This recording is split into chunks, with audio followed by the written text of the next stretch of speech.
영혼을 성장시키는 책 소개방 영성 책방입니다. 오늘은 교회 가정에서 시작하다. 레드 지데로가 쓴 교회 가정에서 시작하다. 영어 원 제목은 The Global House Church Movement, 즉 전지구적 가정교회 운동이고요. 부제가 1세기의 가정교회를 통해 모색하는 21세기 교회 생존 모드입니다. 2010년 4월 13일 날에 초판이 나왔고요. 2021년 올해 8월 20일 날 개정 1세번이 나왔습니다. 그러니까 원래 영어 원서는 2009년도에 쓰여졌기 때문에 벌써 11년 전에 쓰여진 책이라고 보면 됩니다. 저자와 번역자 소개를 책날개를 통해서 해드리겠습니다. 레드 지데로. 레드 지데로는 정형 생체 역학 분야를 전공하고 캐나다 퀸스 대학교에서 기계공학 박사학위를 취득했다.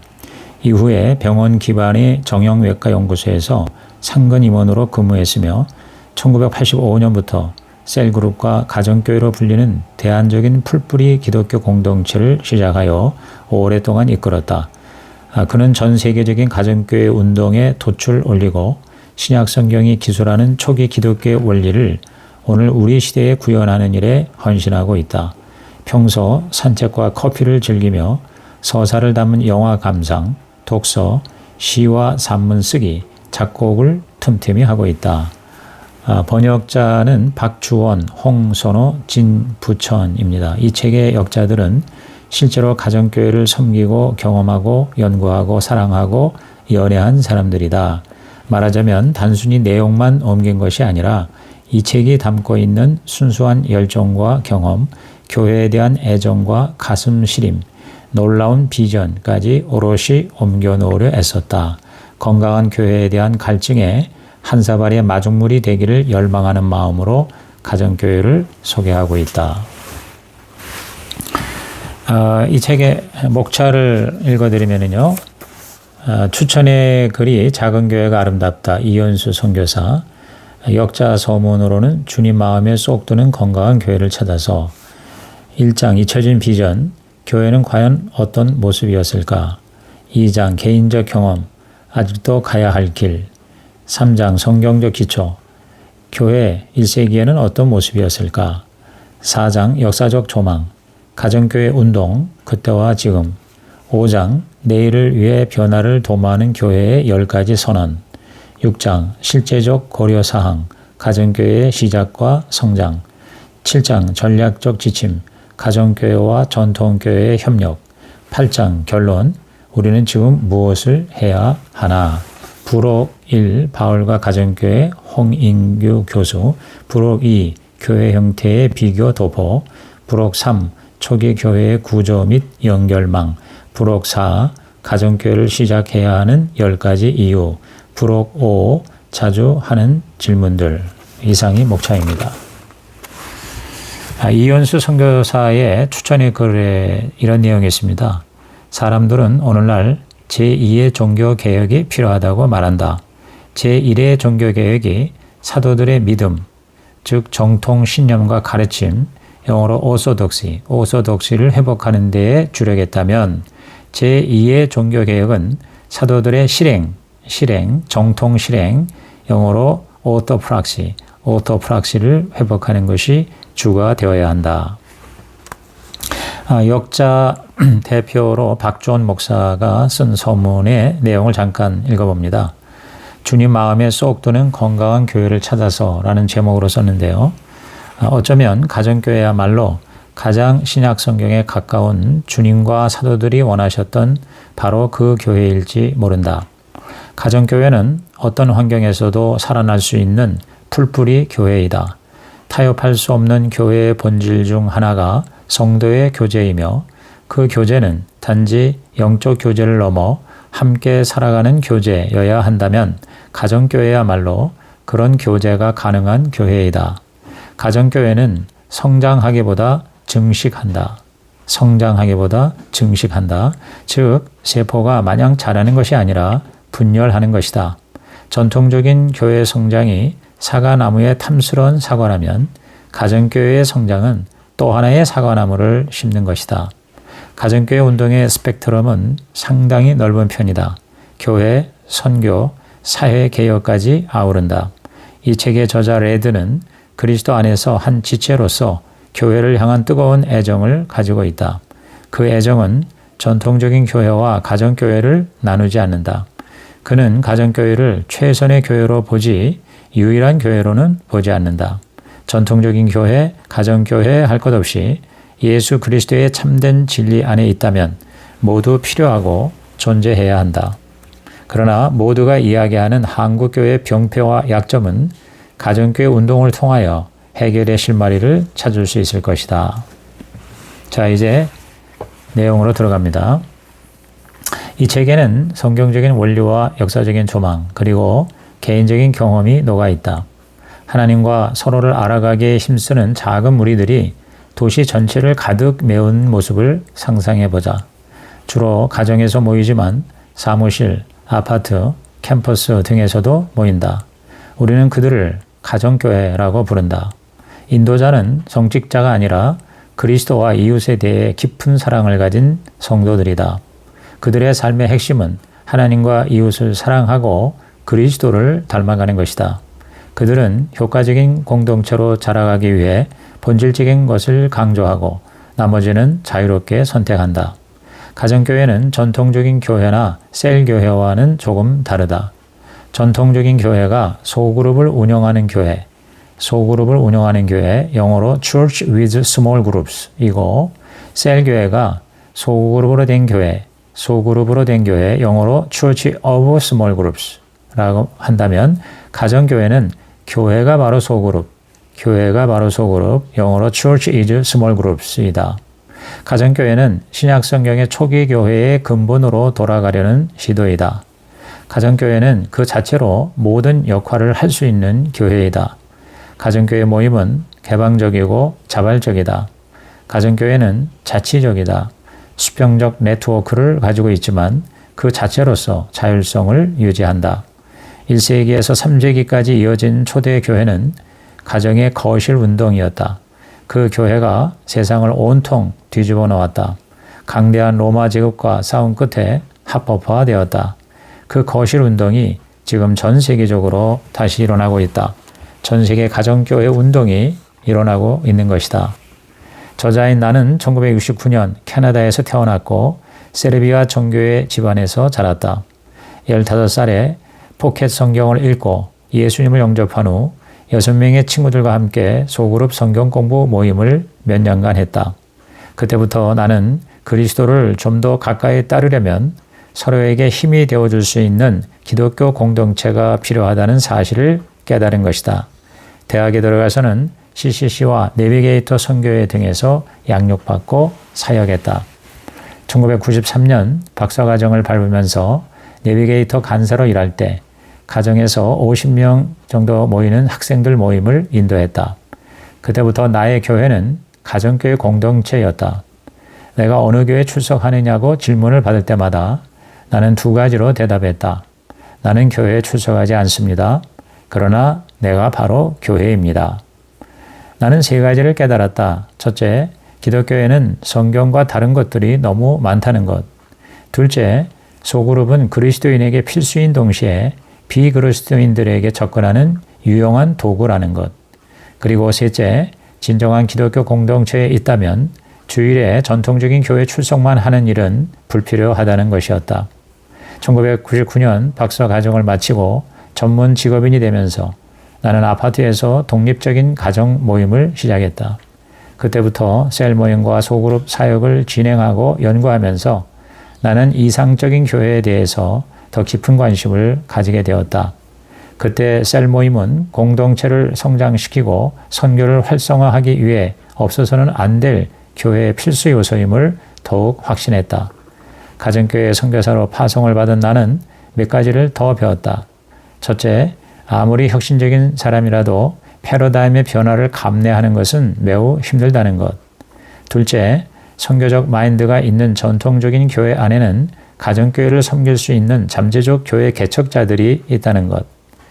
셋째, 여러 소그룹을 가지는 전통적인 교회에서 소그룹으로 이루어진 셀교회를 거쳐 교회가 소그룹인 신약적 교회로 생각이 발전하게 되었다. 나는 신약 성경에서 발견한 바로 그 초기 그리스도인들의 교회가 지닌 단순성과 능력으로 돌아가기를 원했다. 이사야 27장 2절에 그날에 너희는 아름다운 포도원을 두고 노래를 부를지어다 라는 말씀이 있다. 6절에는 후일에는 야곱의 뿌리가 박히며 이스라엘의 움이 돋고 꽃이 필 것이라 그들이 그 결실로 지면을 채우리로다 라고 했다. 나는 이 말씀을 가정교회 네트워크의 비전으로 받아들였다. 우리는 9명의 어른과 2명의 아이들이 매주 모이는 신생 가정교회를 시작했다. 예배와 기도, 성경 공부, 성찬, 음식과 교제가 있는 상호 참여의 활발한 모임이었다. 공동체적 삶을 나누면서 정기적으로 모일 뿐 아니라 하루 24시간 그리고 일주일 내내 주위 사람들에게 진정한 기독교 공동체가 되고자 했다. 그것이 씨앗이 되어 지금은 전 세계적으로 가정교회 운동에 관심 있는 사람들과 활발히 접촉하고 있다. 세계적으로 일어나고 있는 가정교회 운동은 진정 성령이 이끄시는 운동이 분명하다. 예수님이 지구적으로 행하시는 이 엄청난 일들을 연구하면서 나는 앞으로 수년 안에 교회들이 어떻게 변화해 갈지에 대해 놀라운 비전에 사로잡히게 되었다. 그리고 그 미래는 바로 지금 진행 중이다. 나는 1세기 예수님의 교회를 알기 위해 신약 성경을 검토하면서 다음과 같은 7가지 핵심 질문을 하게 되었다. 그 질문이 60페이지에 나와 있는데 한번 읽어보겠습니다. 1. 초기 그리스도인들은 자기 자신을 어떻게 보았는가? 2. 초기 교회 성도들은 어디에서 모였는가? 3. 1세기 교회들은 어떤 모습이었는가? 4. 초기 교회는 어떤 리더십을 가졌는가? 5. 가정교회는 어떻게 하나의 운동으로 이어졌는가? 6. 초기 교회는 어떻게 성장했는가? 7. 사도들은 교회가 자신들의 청사진을 따르기를 기대했는가? 그러면 이제 1세기 형태의 교회로 돌아가 보자. 첫째, 초기 그리스도인들은 자기 자신을 어떻게 보았는가? 초대교회는 자신들을 총회, 제자, 그리스도의 신부, 그리스도의 몸, 하나님의 가족, 성령의 전 등으로 이해했다. 헬라어 에클레시아는 신약에 114차례 등장하는데 어떤 사람의 집에서 신자들이 모이는 것, 범도시 혹은 지역교회, 그리고 보편교회 혹은 공교회를 언급할 때 사용되었다. 교회는 총회를 이루고 회합하며 같이 모이는 것이다. 그리스도의 몸으로 비유된 교회는 신자들의 연합과 상호 의존적 관계가 강조된다. 무엇보다 교회를 가족과 관련된 용어로 묘사하는 대목이 유독 많다. 그리고 교회는 건물이 아니라 성령 안에서 참되고 신령한 예배가 드려지는 자리이다. 둘째, 초기 교회 성도들은 어디에서 모였는가? 거의 대부분 개인의 집, 즉 가정에서 모였다. 때로는 성전이나 회당 같은 공공장소에서 모였는데 이때는 주로 복음 증거를 위한 장소로 활용되었다. 공공장소에서의 모임은 엄밀하게 말하면 교회는 아니었다. 가정에서 모이는 교회가 된 것은 정치적, 문화적, 사회적 영향, 즉 박해나 가난 등이 주 원인으로 여겨지는 것은 사실이다. 그러나 교회가 지속적으로 가정에서 모였던 현상이 박해나 가난 때문이거나 교회 발전 단계 초기 현상이었다는 주장은 사실이 아니다. 오히려 신학적 이유가 더 강하다. 교회를 하나의 가정, 더불어 함께 살아가는 공동체, 상호작용이 빈번히 일어나는 모임으로 바라보았기 때문이다. 가정교회의 형태는 단순하게도 사도들에 의해 시작되고 본보기로 자리 잡은 그리스도인들의 신앙 및 가치의 자연스러운 결과였다. 셋째, 1세기 교회는 어떤 모습이었는가? 교회 모임의 원칙은 다 함께 참여하고 서로에게 배우는 것이었다.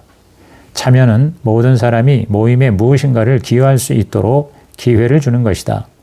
상호작용은 사람들이 서로에게 배우는 것을 의미한다. 초기 교회 모임은 일종의 영적인 파틀럭 파티 같아서 모든 사람마다 무엇인가를 가져오면 서로 유익을 얻는 것이다.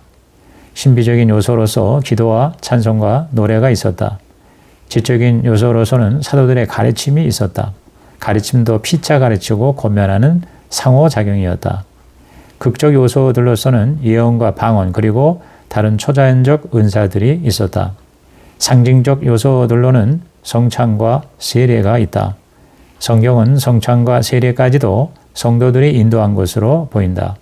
관계적 요소로는 서로 그리고 각자라는 말로 나타나는 친밀감이 두드러진다. 사도들은 서로의 진정한 변화를 추구하는 깊은 우정은 오로지 친밀한 모임 속에서만 이루어질 수 있다는 것을 알았다. 그들이 초기 기독교 공동체를 가정교회 형태로 유지하고자 노력한 이유가 바로 여기에 있을 것이다. 복음 증거의 요소는 비그리스도인들의 방문을 통해서 이루어졌다. 베드로가 고넬료의 집을 방문한 것이 대표적인 예이다. 물질적 요소는 부를 공유하는 것이었다. 강요에 의해서가 아니라 자발적이며 기쁨과 관대함으로 드리는 것이 원칙이었다. 헌금을 통해 지역적 가난뿐 아니라 세계적 필요까지도 채우는 초대 교회였다. 시간적 요소로는 주일 외에도 할 수 있는 한 자주 만났다. 사회적 요소로는 가정이 가장 적합한 모임의 자리였다. 가정교회는 최대 30명까지 수용할 수가 있었다. 대부분의 가정교회는 이보다는 작았을 것이다. 그런 규모의 가정교회는 보다 역동적이었으며 가깝고도 사적인 가정의 분위기를 유지했을 뿐 아니라 모든 사람은 서로를 잘 알게 되어 좀 더 친밀한 관계에서 서로 영향을 주고받는 기회가 되었을 것이다. 넷째, 초기 교회 지도력은 어떠했는가? 지역 지도자와 순회 지도자라는 두 가지 형태를 주로 활용했다. 지역 지도자는 장로와 집사였고 순회 지도자는 사도들이었다. 사도들이 직접 지역 지도자들을 선택하고 훈련했다. 지역 지도자들은 사례를 받지 않고 자발적으로 섬기는 사람들이었다. 반면에 순회 지도자, 즉 사도들은 재정 지원을 받았다. 물론 사도 바울처럼 직접 일을 하면서 순회 사역을 하는 경우도 있었지만 일반적이지는 않았다. 다섯째, 초기 교회는 어떻게 서로 연결되어 하나의 운동이 되었나? 순회 사역자들은 주로 개별 방문과 서신이라는 두 가지 방법으로 사역했다. 가정 대 가정의 만남도 가졌을 뿐 아니라 도시 단위의 모임도 가졌다. 도시 단위의 대규모 모임은 일상적인 가족 모임과는 달리 가끔씩 열리는 특별한 모임이었다. 여섯째, 초기 교회는 어떻게 성장하는가? 초대 교인들은 그리스도를 알리기 위해 여러 다양한 방법을 사용했다. 공개 설교, 개별 대화, 능력의 나타남, 그리고 새로운 가정교회 재생산 등이 대표적인 것이다. 마지막 일곱째, 사도들은 교회가 그들의 청사진을 따를 것을 기대했나? 바울 서신에 의하면 이미 초대교회는 사도들이 가르친 대로 따르는 전통이 있었다. 전통에는 사도들이 자신들이 세운 교회에 도입한 행동 양식과 관행들이 포함된다. 그들은 교회가 실행해야 가야 할 역할과 양식에 대한 청사진을 심었다. 초대교회는 이와 같은 7가지, 즉 유기체, 가정 단위교회, 열린 모임, 두 종류의 지도자, 함께 연결되는 방식, 성장의 패턴, 그리고 사도들의 청사진 등이 분명한 교회였다. 가정교회는 초기 3세기까지만 있었던 것은 아니다. 가정교회는 역사를 통해 지속되어 왔다.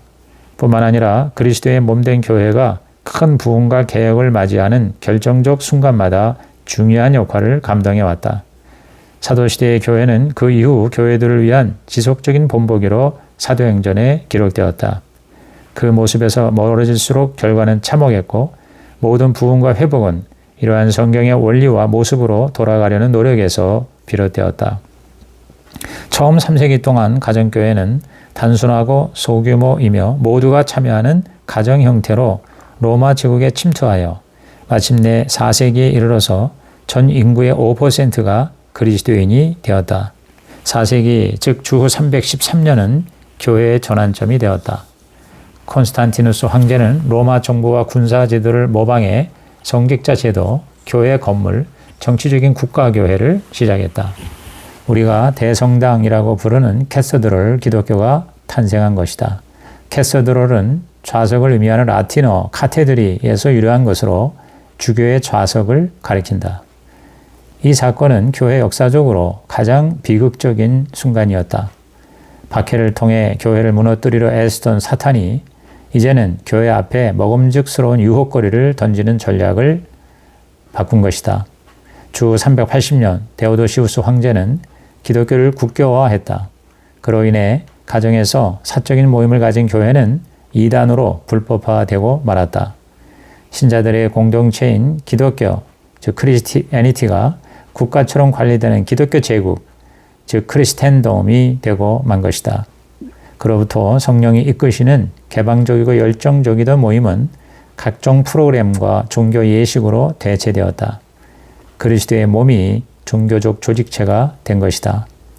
4세기 이후 종교개혁이 일어나기까지 1000년이 넘는 동안 수많은 개혁 그리고 갱신 운동이 일어났다. 그러한 운동들은 평화주의를 옹호했고 가난하고 소외된 사람들과 함께하며 일반인들이 성경에 쉽게 접근하고 이해하도록 힘썼으며 여성의 평등을 주장했다. 이들 운동의 공통점의 하나가 바로 개인 가정에서 모였다는 것이다. 대표적으로 4세기에 프리실리아누스 파는 평신도 운동인 형제단을 일으켰는데 로마 황제 막시무스와 주교들은 프리실리아누스와 6 친구들을 참수했다. 12세기에 피터 발도는 부자였으나 자신의 부를 포기하고 가난한 사람들을 위해 청변의 삶을 살면서 복음을 전했다. 그들은 한밤중 야외에서 모임을 한 후 각자 집으로 돌아가 기도와 토론과 성찬과 만찬을 나누었다. 로마 가톨릭 교회는 발도파 운동을 정죄했고 추종자들을 징계하거나 축출했다. 16세기 종교개혁 이후에는 온건한 개혁자들보다 급진적인 개혁자들이 가정교회 운동에 참여했다. 마틴 루터는 처음에는 가정교회를 옹호했으나 나중에는 가정 모임을 지지하는 자들을 반대하고 조롱하고 박해하기까지 했다. 귀족 출신으로 루터의 제자였던 슈뱅크펠트는 성경, 특히 사도행전에 나타난 교회를 따라갈 것을 주장했고 기도와 성경 공부에 초점을 맞춘 가정교회 모임을 지지했다. 그러나 루터파는 슈뱅크펠트의 지지자들을 감옥에 보냈다. 후안드 발데스는 가정에서 성경을 가르치는 사역에 헌신한 자였는데 추방되어 나폴리에서 죽을 때까지 초대교회를 따르는 공동체를 섬겼다. 한때 3,000명이 가담했지만 교황의 종교재판을 받아 지지자들은 도망치거나 처형되었다. 스위스 개혁자 쯔빙글리로부터 시작된 재세례파도 비밀 가정교회 모임을 조직했는데 유아 세례를 받은 성인들에게 다시 세례를 행했다. 그것이 성경적이라고 믿었기 때문이다. 그러나 결국 재세례파는 그들의 급진적 성향 때문에 쯔빙글리와 정부로부터 비난과 박해를 받게 되었다.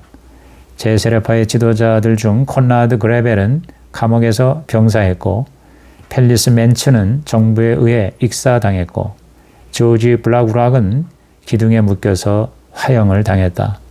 그러나 16세기 말 재세례파는 유럽 전역으로 흩어져 수만 명으로 불어났다.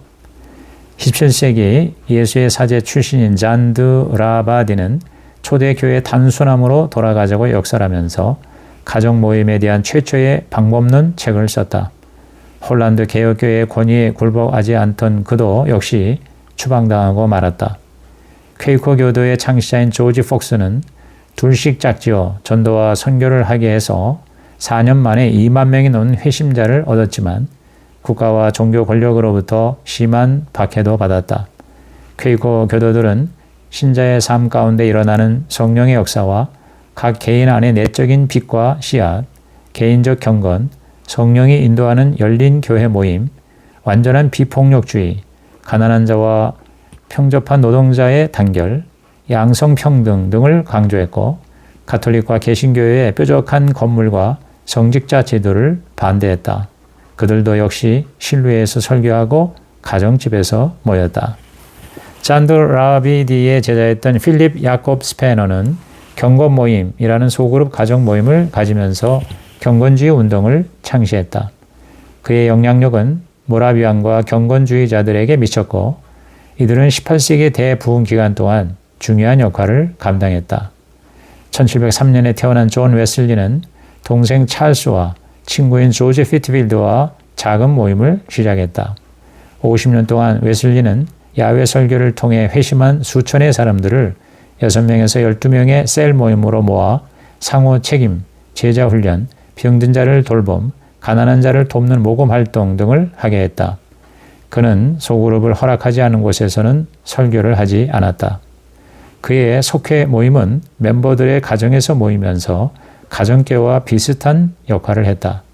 그가 죽을 때 영국과 미국의 감리교 운동은 10,000개의 가정교회와 10만 명 이상의 신자들로 불어났다. 최근의 가정교회 운동은 다른 어떠한 유형의 교회보다 전 세계적으로 확산되고 있다. 중국의 가정에서 모이는 지하교회는 워낙 유명하지만 지금도 계속되고 있다. 현재 추정으로 중국에 8천만 명에서 1억 3천만 명의 기독교 신자들이 있는 것으로 본다.